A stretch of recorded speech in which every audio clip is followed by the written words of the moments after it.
What if a cast of burned-out actors, famous for a show they've long grown to resent, suddenly found themselves living it for real? That's the impossible premise behind one of 1999's most surprising films.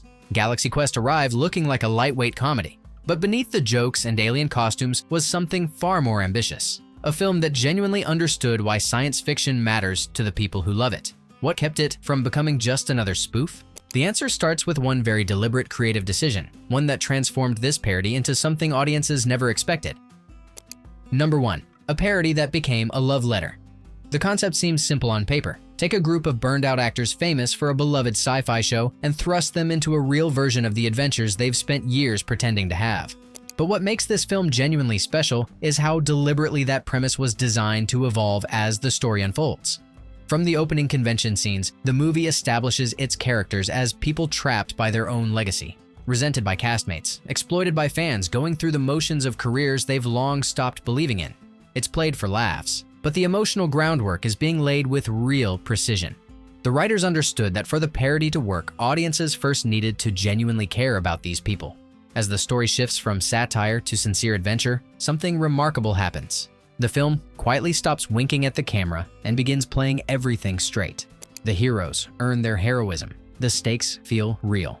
By the time the crew faces its greatest challenge, the comedy has transformed into something with genuine emotional weight. That shift from cynicism to sincerity is what separates Galaxy Quest from virtually every other spoof of its era. Number 2. The day the set literally melted.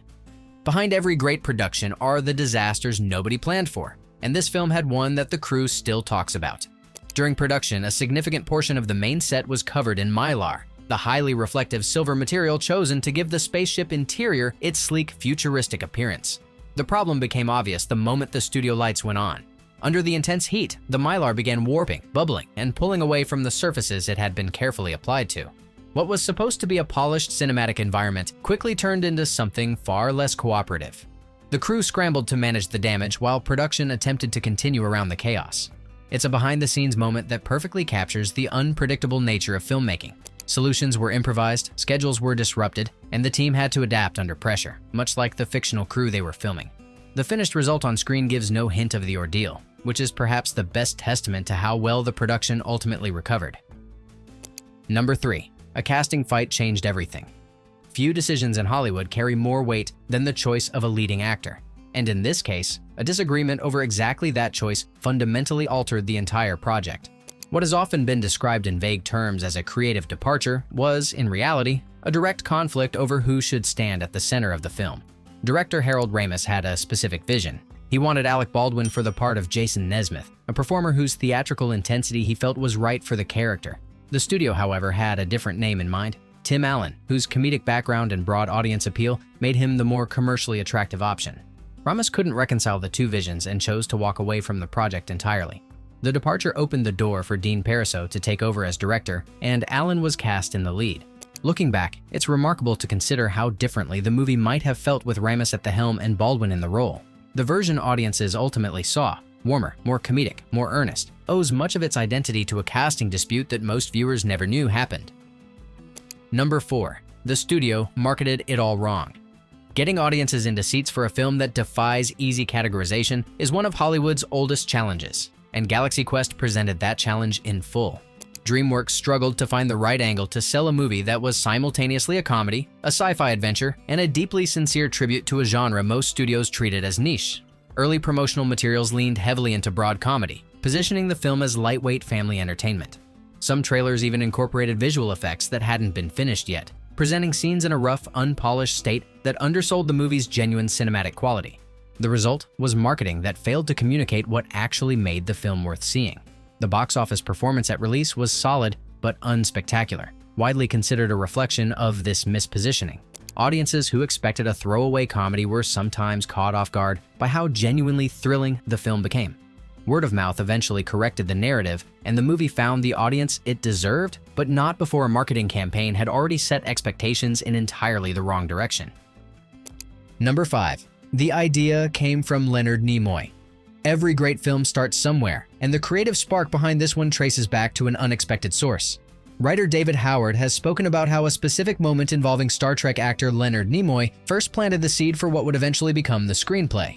Observing how deeply Nimoy had become identified with the role of Spock and how complicated that relationship appeared to be for the actor personally, Howard began thinking about the broader phenomenon of performers defined and sometimes confined by iconic sci-fi roles. That observation grew into a larger exploration of fandom, identity, and what it actually means to live in the shadow of a character the world refuses to let you leave behind. The early drafts focused closely on those themes before the story expanded into a full adventure narrative. But the emotional core that Nimoy's story inspired never disappeared. The tension between resenting a role and ultimately finding real meaning in it runs through the entire film, and it gives Galaxy Quest a depth that pure parody rarely achieves. Number 6. The movie was once R-rated. The film audiences fell in love with is warm, funny, and broadly accessible, but that wasn't always the plan. An earlier version of Galaxy Quest carried a significantly darker tone, with sharper edges and adult language that pushed it firmly into R-rated territory. The creative team originally envisioned something more biting, closer in spirit to a genuine satire than the adventure-comedy hybrid it eventually became. During the editing process, the studio intervened. Concerned about limiting the potential audience, they pushed for cuts and re-recorded dialogue that would bring the rating down to PG. Some of the replacement lines were dubbed in post-production, and the seams occasionally show. Careful viewers have noticed moments where the actors' lip movements don't quite match the words being spoken on screen. The most frequently cited example involves a certain frustrated outburst from Sigourney Weaver's character, where the substituted word is fairly obvious to anyone paying attention. What's fascinating is how little the film's personality seems to suffer from the change. The warmth that replaced the sharper edges arguably served the story better, allowing the emotional beats to land without the cynicism undercutting them. Still, the traces of that earlier version scattered throughout the film serve as a quiet reminder that the movie almost took a very different road, and that somewhere out there, a rougher cut of this story once existed. Number 7. By Grabthar's hammer was never meant to stay. Some of cinema's most iconic lines were never supposed to survive the writing process. The oath spoken by Alexander Dane throughout the film, melodramatic, absurd, delivered with theatrical solemnity, began its life as a simple placeholder, a dummy line inserted into the script while the writers searched for something better. The problem was that nobody could find anything funnier. Cast and crew kept laughing at it during readings, and the line's ridiculous grandeur proved impossible to top. It stayed in the script by default, then gradually became something the production leaned into deliberately. Alan Rickman, who had a gift for wringing maximum effect from minimum movement, delivered it with such committed seriousness that the joke deepened every time it appeared. What nobody fully anticipated was how that repetition would pay off emotionally. By the time the line appears in its most pivotal scene, spoken not as a joke but as a genuine farewell, audiences who had laughed at it multiple times suddenly found themselves caught off guard by how much it meant. A throwaway placeholder had become the emotional centerpiece of the film's most powerful moment. It's one of the better accidental achievements in modern screenwriting, and a reminder that sometimes the line you keep as a joke turns out to be the one that matters most. Number 8. The frame expands at one key moment. Visual storytelling operates on details that most viewers absorb without consciously registering them, and this film uses one of those details with quiet precision. The movie doesn't gradually widen its image as the story progresses. Instead, it employs two distinct aspect ratios that switch at a carefully chosen moment, marking a specific turning point in the narrative.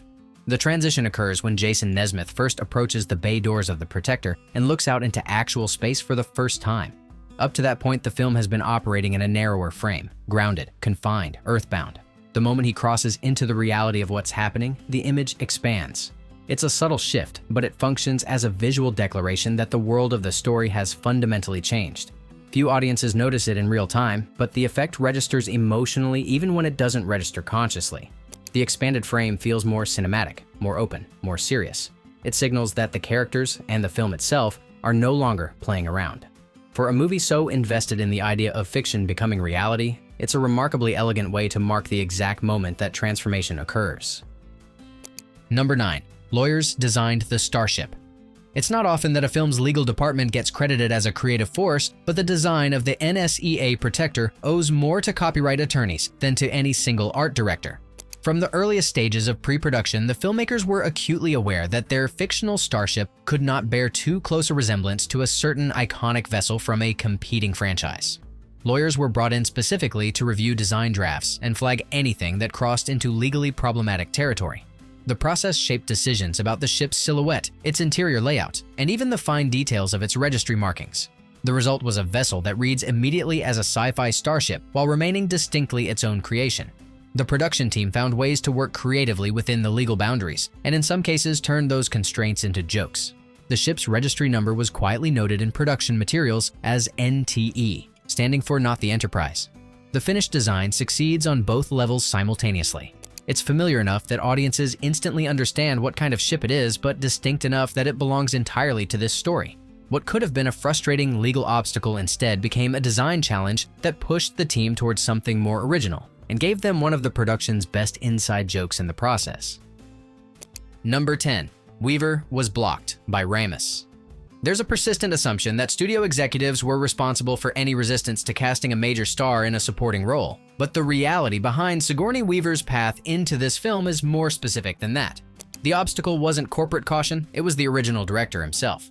Harold Ramis had a clear position. He didn't want actors with strong existing associations with science fiction. His reasoning was rooted in a concern about audience distraction, that recognizable faces from the genre would pull viewers out of the film's carefully constructed fictional world.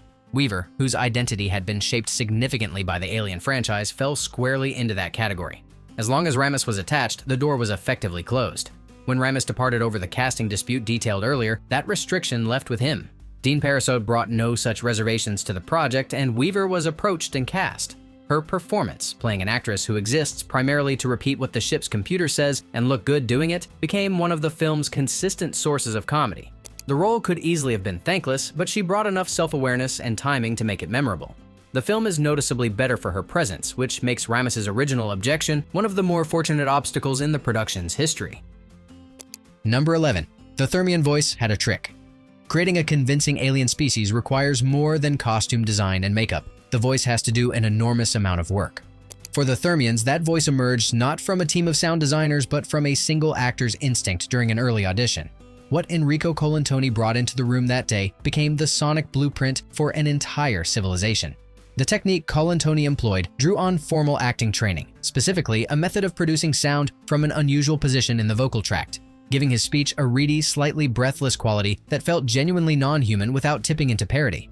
Director Dean Parisot responded immediately. Rather than adjusting or refining what Colantoni had done, he recognized it as exactly the right foundation and asked the rest of the cast playing Thermians to study and replicate it. The result is one of the film's quieter technical achievements. Every Thermian in the movie sounds like they belong to the same species, not because of post-production processing, but because a group of actors learned to produce the same unusual vocal quality by ear. It gives the aliens a consistency that makes them feel genuinely believable, which matters enormously in a film where the audience needs to accept that these creatures have traveled across the galaxy to find a group of television actors. The voice, more than almost anything else, makes that leap of faith possible. Number 12. The redshirt joke was real. Few comedic conceits in the film are rooted more firmly in genuine genre history than the story of Guy Fleegman, a background performer from the original television show who never had a character name, never had a defined role, and spends the entire runtime convinced he is about to meet a terrible end. The joke is specific enough to reward fans and accessible enough to entertain everyone else. The expendable crewman tradition stretches back to the earliest days of Star Trek, where a pattern quickly emerged. Characters introduced without established histories had a tendency not to survive the episode. Audiences began anticipating it, then joking about it, and eventually the trope became one of the most recognizable conventions in all of science fiction. Fleegman exists as a loving tribute to every unnamed crew member who ever put on a uniform and didn't make it to the end credits. Sam Rockwell understood exactly what he had been given and committed to it completely. His performance is built on sustained, barely contained panic. The performance of a man who has watched enough of the show to know precisely what his role in the story is likely to be. The physical comedy is sharp, the timing is impeccable, and the character's eventual arc pays off the setup with real satisfaction. It's a joke that works on multiple levels simultaneously, which is precisely the kind of writing that makes this film so rewatchable.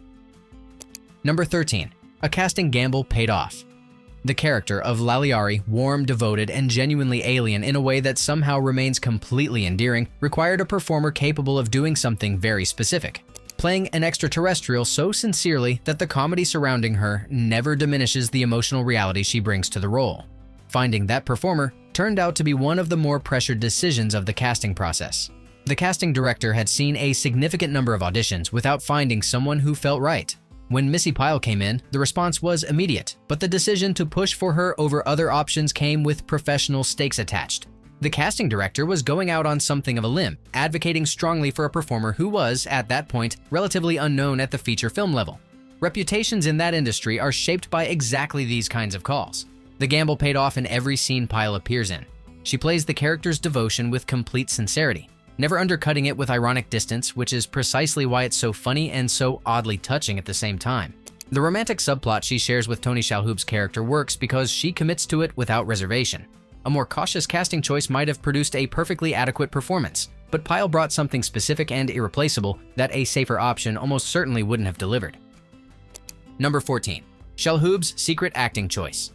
Every ensemble film has at least one performer who quietly steals scenes without appearing to try, and in this case, that performer is Tony Shalhoub. While his castmates were playing panic, ego, and existential crisis, Shalhoub constructed a character defined almost entirely by an unshakable, almost pharmaceutical sense of calm. The contrast alone is consistently hilarious. The choice was entirely deliberate. Rather than mirroring the heightened energy around him, Shalhoub decided that Tech Sergeant Chen would respond to every new crisis. Alien encounters, teleportation, near-death experiences with the same mild, slightly distracted equanimity. Where other characters escalate, Chen simply processes. The approach created a performance built on negative space, where the humor lives in what the character doesn't do rather than what he does. Small physical details reinforce the characterization throughout filming. The near-constant snacking that became one of Chen's defining traits wasn't scripted in detail. It evolved as Shalhoub found ways to visually express a man who remains grounded in immediate physical pleasures regardless of the chaos surrounding him. The result is a performance that operates on a completely different frequency from everyone else in the film, and the contrast makes both the comedy and the ensemble dynamic significantly richer. It's the kind of subtle, considered work that tends to get overlooked in favor of more demonstrative performances, but remove it and something essential disappears. Number 15. Alien School made them move. Costume and makeup can establish the appearance of an alien species, but movement is what makes an audience genuinely believe in one. For the actors playing the Thermians, looking the part was never going to be enough. The production needed them to inhabit their bodies in ways that felt authentically non-human, and achieving that required a structured approach to physical preparation. The solution was an informal but intensive period of movement training that the cast nicknamed Alien School. Drawing on the visual language of older puppet-based science fiction, shows where physical limitations of the medium had produced movement styles that were stiff, deliberate, and oddly fascinating. The actors practiced eliminating the natural fluidity of human motion. Every gesture was made more considered. Every shift in posture was slightly slower, slightly more mechanical than instinct would suggest. The discipline shows in the finished film in ways that are easy to take for granted. The Thermians move as a group with a consistency that would have been very difficult to achieve without that shared preparation. More importantly, when moments of genuine emotion break through, when the aliens respond to kindness or fear or loss, the contrast between their usual controlled stillness and those flashes of feeling lands with unexpected power. The physical vocabulary that Alien School created gave the filmmakers something to work against, and the results are visible in some of the film's most quietly affecting scenes. Number 16. The captain wasn't Shatner.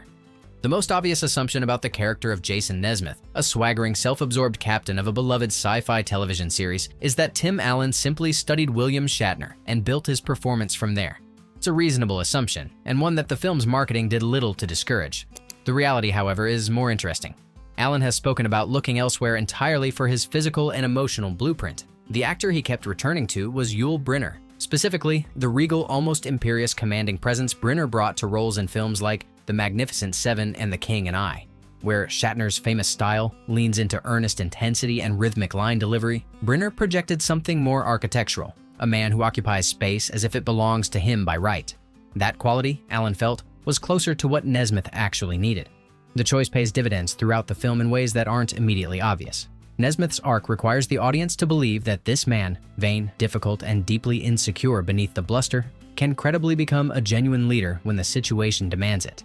A Shatner impression, however skillful, would have kept the character at a comedic distance.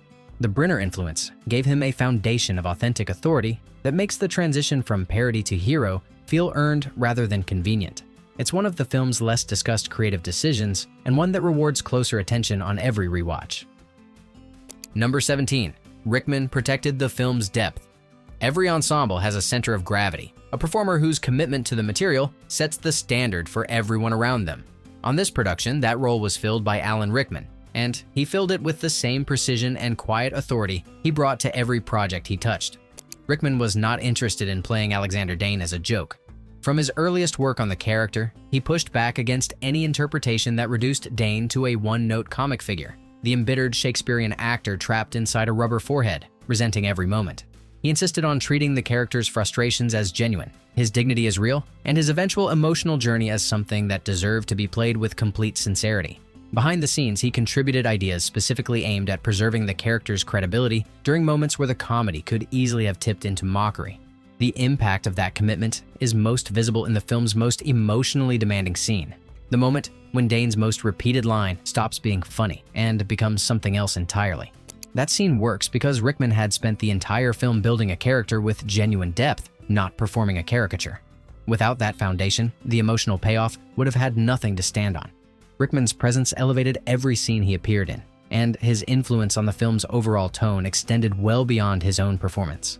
The cast has spoken warmly about how his seriousness gave them all permission to go further than they might have otherwise. Number 18. Real effects made the comedy work. A lesser production might have leaned into deliberately cheap effects as part of the joke, winking at the audience with unconvincing visuals designed to signal that everyone was in on the humor.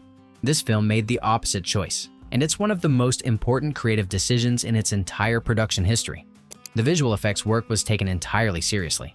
Industrial Light and Magic handled significant portions of the film's effects, approaching the assignment with the same standards they brought to productions that had no comedic dimension whatsoever.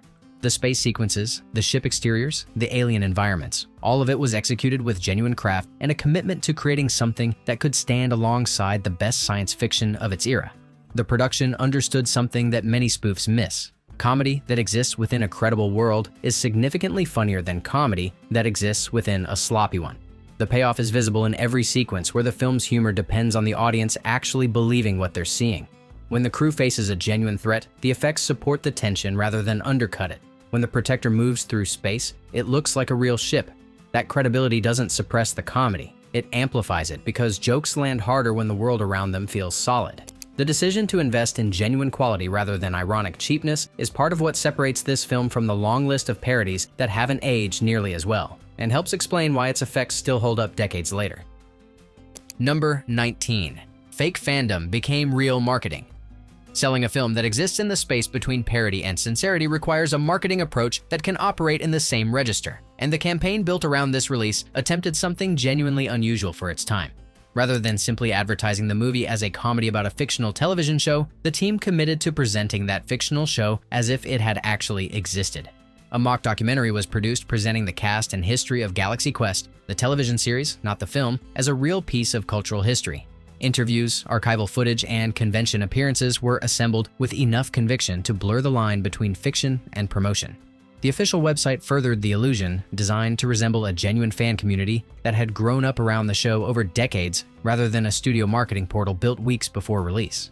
What makes this campaign notable in retrospect is how far ahead of its time the underlying instinct was. Immersive, world-building marketing, where the promotional materials expand the story's universe rather than simply advertising its existence, has since become a sophisticated industry practice. In 1999, it was still a relatively novel approach, and the campaign executed it with enough commitment to generate genuine curiosity. For audiences who encountered it without context, the line between the fictional show and the real film was genuinely, productively blurry, a fitting reflection of the story's own central theme. Number 20. That house is a real landmark. Production design makes countless decisions that audiences absorb without analyzing, and the choice of location for Jason Nesmith's home is one that carries more meaning than it might initially appear to. The sprawling modernist residence that establishes his celebrity status isn't a constructed set. It's a real building with its own remarkable history. The house used for exterior and some interior shots is the Stahl House, formerly known as Case Study House Number 22, perched above Los Angeles in the Hollywood Hills. Designed by architect Pierre Koenig and completed in 1960, it became one of the most photographed pieces of residential architecture in the world, largely due to Julius Schulman's iconic images of its glass-walled rooms suspended above the glittering city below. Its appearance in films, advertisements, and photo shoots over the decades has given it an almost mythological status in Los Angeles visual culture. The choice works on multiple levels for the film. The house reads immediately as the home of someone who has achieved a specific kind of Hollywood success. Visible, stylish, and designed to impress rather than simply to shelter. It places Nesmith firmly within a tradition of celebrity excess while simultaneously connecting the film to a broader visual history of Los Angeles that attentive viewers will recognize. It's the kind of location decision that a production might make quietly and without fanfare, but that adds a genuine layer of texture to the world being constructed on screen, grounding a story about fictional starship captains in something architecturally undeniably real. Number 21. The DVD had an alien language track. Home video releases in the late 1990s were still finding their footing with bonus content. Most discs offered a trailer, perhaps a behind-the-scenes featurette, and little else. The DVD release of this film had other ideas. Among its supplementary features was something that had essentially no precedent: a complete alternative audio track presenting the entire movie, dubbed into the Thermian language. The track wasn't a gimmick assembled carelessly in post-production. It required the voice cast to return and perform the full film in the alien dialect that Enrico Colantoni had originally developed on set, extending that vocal universe from a handful of characters to every line of dialogue in the movie. For dedicated fans, it transformed a repeat viewing into something genuinely new, a way of experiencing the story from inside the fiction rather than looking at it from outside. What makes the inclusion remarkable in retrospect is what it says about how the production understood its audience. The filmmakers recognized that the people most likely to buy the DVD were precisely the kind of devoted fans the film itself celebrates, viewers who would genuinely want to go deeper into the world being created. It was an act of creative generosity aimed squarely at the passionate minority, rather than the casual majority, and it arrived at a moment when that kind of fan-focused thinking was still relatively rare in studio home video releases. In many ways, it was the film's philosophy made physical, a bonus feature that existed purely out of love for the audience it was made for. Number 22. The pig lizard was mostly real. Digital effects were advancing rapidly by the late 1990s, and many productions of that era defaulted to computer-generated creatures simply because the technology was newly available and the novelty was part of the appeal. This film's creature team made a more considered choice, one rooted in a genuine understanding of what makes something feel believable on screen. The pig lizard was built primarily as a practical creation. A performer wore the suit, providing the creature with real physical weight and the kind of unpredictable organic movement that digital creations of that period often struggled to replicate convincingly. Mechanical components were integrated into the costume to handle facial expressions and specific movements that a performer alone couldn't produce. The combination gave the creature a presence that registered immediately as something genuinely inhabiting the physical space of the scene rather than composited into it afterward. Digital enhancement was used where practical methods reached their limits, but the foundation was always the physical performance. The decision reflects a broader philosophy that ran through much of the film's production design, that the best way to make an audience believe in something fantastic is to give them something real to respond to first. The pig lizard appears on screen for a relatively short time, but its tactile physical quality leaves an impression that lingers. It's a creature that feels like it exists, which is a significantly harder achievement than it might appear, and a reminder that practical craftsmanship, even in an era of rapidly expanding digital capability, still had something irreplaceable to offer. Number 23. Hidden sci-fi references everywhere. Part of what makes a great genre tribute work is the sense that the people who made it have genuinely done the reading. Casual familiarity produces hollow imitation. Deep knowledge produces something richer, a film populated with details that reward attention and signal to those who recognize them that the filmmakers are operating from the same place of genuine love that the audience brings to their seats. The references embedded throughout this movie operate on multiple levels simultaneously. The Klaatu Nebula name checks the alien visitor from the 1951 classic The Day the Earth Stood Still, a film foundational to the tradition the story inhabits. Visual compositions echo specific scenes from the Star Trek television series and films without directly reproducing them. The structure of several action sequences draws on conventions established across decades of science fiction television, placed just precisely enough to be recognizable without tipping into simple imitation. What's notable is how organically these references are integrated. They don't announce themselves or pause for the audience to appreciate them. They exist as part of the fabric of the film, visible to those who know where to look and invisible to those who don't. That layering is a mark of genuine craft. A film that treats its references as jokes asks the audience to laugh at the source material.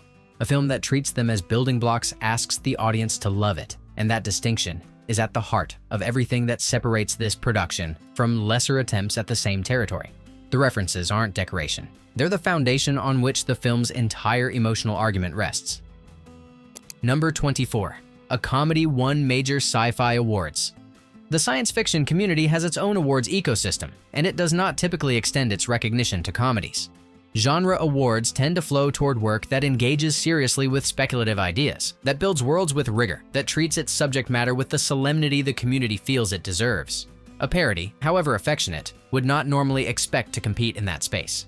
The Saturn Awards, presented annually by the Academy of Science Fiction, Fantasy, and Horror Films, recognize the film in multiple categories following its release. More significantly, it won the Hugo Award for Best Dramatic Presentation in 2000, one of science fiction's most prestigious honors, voted on by the community itself. It was the first, and for a long time, the only comedic film to receive that recognition. The voters were not being ironic. They were acknowledging that what the film had achieved was genuinely worthy of standing alongside the genre's most serious work. The recognition matters beyond the trophies themselves. It represented the science fiction community, formally declaring that this movie had earned its place within the tradition it was celebrating. That kind of validation from inside the genre, from the people who take it most seriously, confirmed something the film's best moments had already suggested: that the most sincere tribute to science fiction ever made had arrived in the form of a comedy, and the community had noticed. The awards didn't change what the film was, they simply made official what thoughtful viewers had understood from the beginning. Number 25. Star Trek actors fully embraced it. The ultimate test of any tribute is whether the people being honored actually recognize themselves in it, and in this case, the verdict from the Star Trek community arrived clearly and without reservation. Cast members from across the franchise's long history have spoken warmly about the film, but a few responses have stood out for their specific enthusiasm. Patrick Stewart, whose own commanding television captain made him an obvious reference point for the entire story, admitted to laughing so hard during his first viewing that he had to leave the theater to compose himself. The response from Wil Wheaton went even further. He declared it the best Star Trek movie that was ever made, a statement that generated considerable attention and that he has stood behind in interviews since. These weren't polite endorsements offered under promotional obligation. They were genuine expressions of recognition from people who understood precisely what the film was doing and appreciated the depth of craft behind it. What those responses confirm is something the film had been arguing from its opening scene: that loving something deeply enough to understand its flaws, its conventions, and its emotional logic is the highest form of respect you can pay it. Galaxy Quest knew Star Trek well enough to tease it, honor it, and ultimately capture something true about why it matters to the people it matters to. When the actors who built that legacy responded with genuine enthusiasm rather than defensiveness, it completed the film's own arc, a parody that earned the full embrace of the thing it was celebrating. Few films of any genre can claim that kind of ending, both on-screen and off. Galaxy Quest endures because it understood something that most parodies never figure out: that the best way to honor something is to take it completely seriously. Every creative risk documented in this video, from Rickman's quiet insistence on emotional truth to the decision to hire top-tier effects studios for a comedy, points toward a production that genuinely believed in what it was making. The jokes land because the film means them. The emotional moments hit because the film earned them. If this deep dive into one of 1999's most underrated productions left you wanting more, please like the video and subscribe so you never miss another journey behind the scenes of the films that shaped us. What was the secret that surprised you most? Drop it in the comments below.